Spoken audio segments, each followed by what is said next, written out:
Hello everyone, myself Dr. Sanjay Kumar Sharma. Today I am going to discuss a very important topic, apomixis and polyembryony. ये topic आपके NCERT के chapter reproduction in flowering plants का एक part है. Let us start apomixis. The apomixis term coined by Winkler, और इस apomixis को कह सकते हैं this is the replacement of normal sexual reproduction by asexual reproduction without fertilization.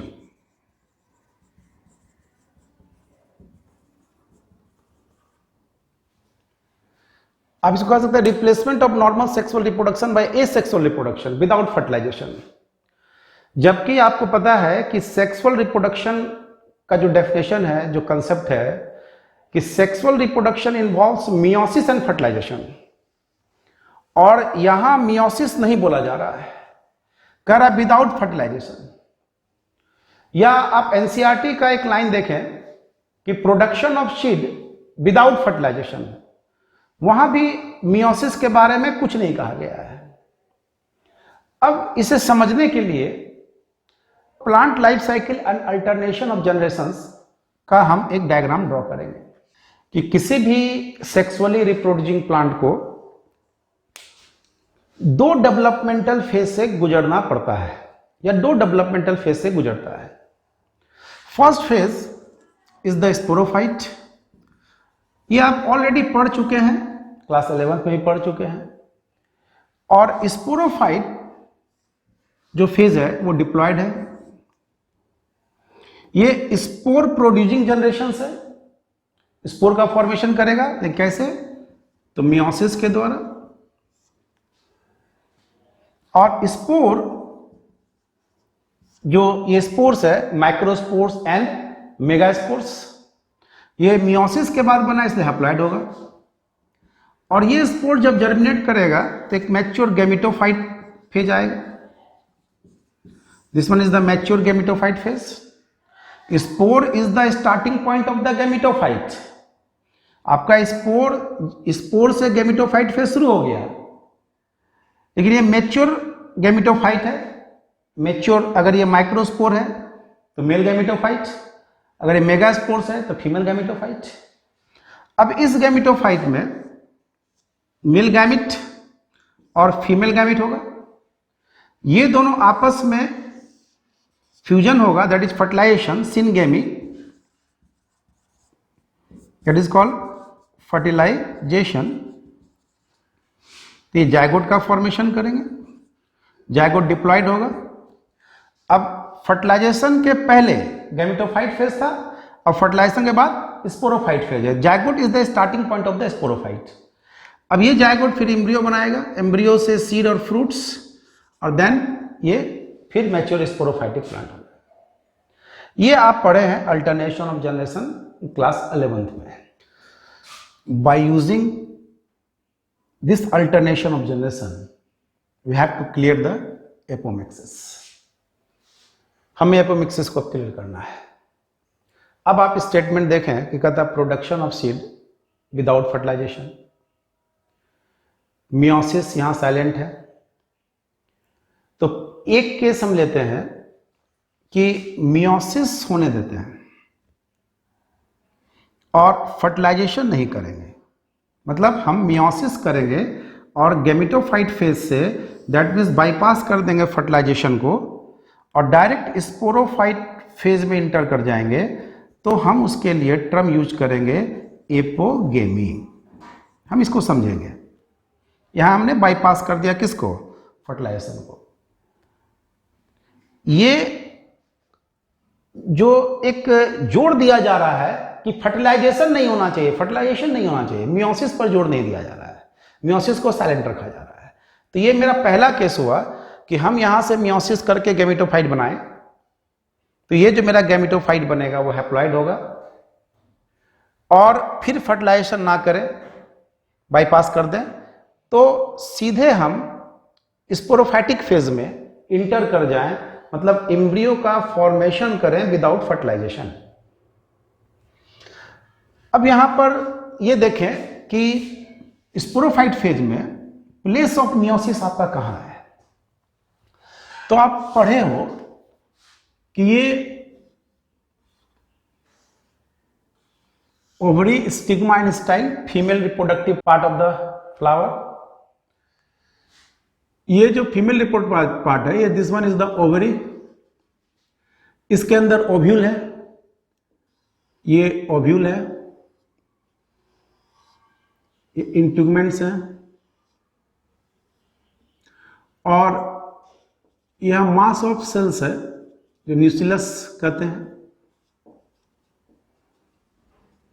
ये भी आप पढ़े हैं। तो हमारा पहला केस है कि हमको मियोसिस करना है, स्पोर बनाना है, जर्मिनेट करके गैमेटोफाइट, मैच्योर गैमेटोफाइट फॉर्मेशन करना है। तो आप पढ़े हो कि ये जो सेल है, न्यूक्लियस का जो सेल है, ये डिफरेंशिएट पहले करता है आर्किस्पोरियल सेल में।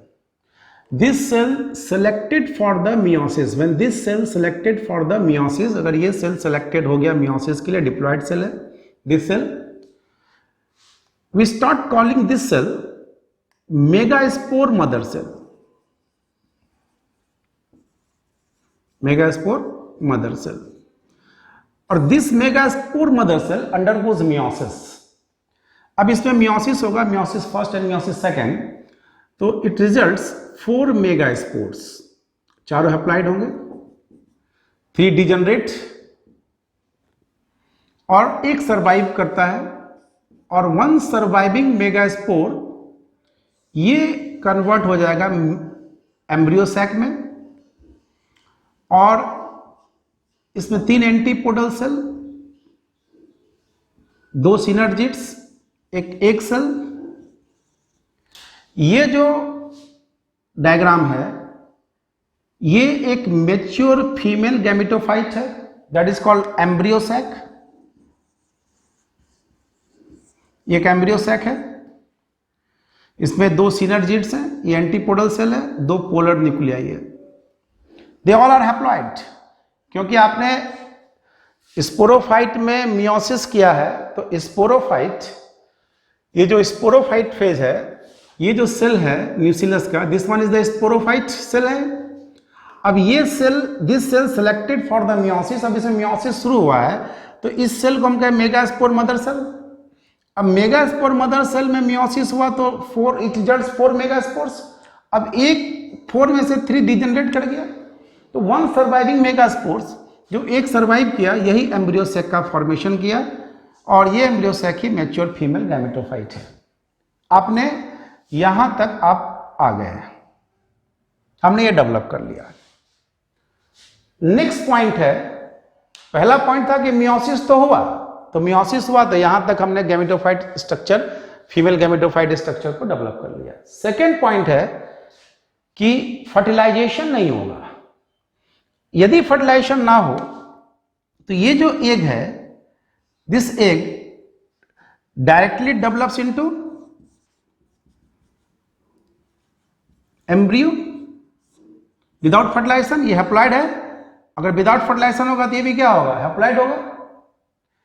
तो ये जो कंडीशन है, इस कंडीशन को आप जो कहते हो, माने development of egg into the embryo without fertilization, इसके लिए आप टर्म यूज करते हो पार्थिनोजेनेसिस।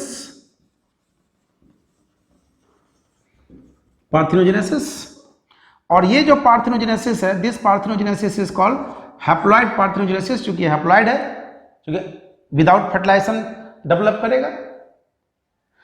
और सेकेंड केस जो है, अगर इस एम्ब्रियो, ये एक सेल को छोड़कर अगर कोई दूसरा सेल डेवलप कर जाता है एम्ब्रियो में विदाउट फर्टिलाइजेशन, जैसे सिनर्जिड्स का सेल, एंटीपोडल का सेल, तो वो भी केस जो है that is called apogamy. This case is called apogamy. लेकिन ये क्या है? Haploid apogamy. इसमें दो केस हो गया। आप हैप्लॉइड पार्थेनोजेनेसिस एक एपोगेमी का ही केस है, क्योंकि एपोगेमी, अगर ये वर्ड यहां गेमी लगा हुआ है तो आप स्पोरोफाइट का डेवलपमेंट करेंगे। किससे? गैमेटोफाइट से। गैमेटोफाइट से आप स्पोरोफाइट फेज में इंटर करेंगे, लेकिन विदाउट फर्टिलाइजेशन। किसको छोड़कर? फर्टिलाइजेशन नहीं होना। तो ये जो कंडीशन है, this one is called apogamy. तो यहां पर ये जो मेरा केस हुआ,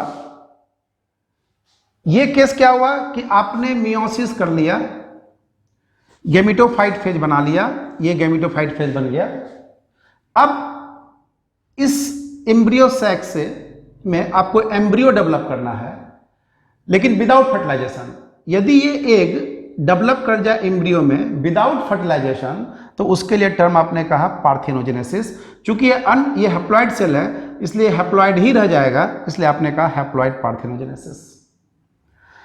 अब सेकंड, अगर इस सेल को छोड़कर, एक सेल को छोड़कर अगर दूसरा कोई सेल डेवलप कर जाता है एम्ब्रियो में without fertilization, that condition is called haploid apogamy. तो दिस टू आर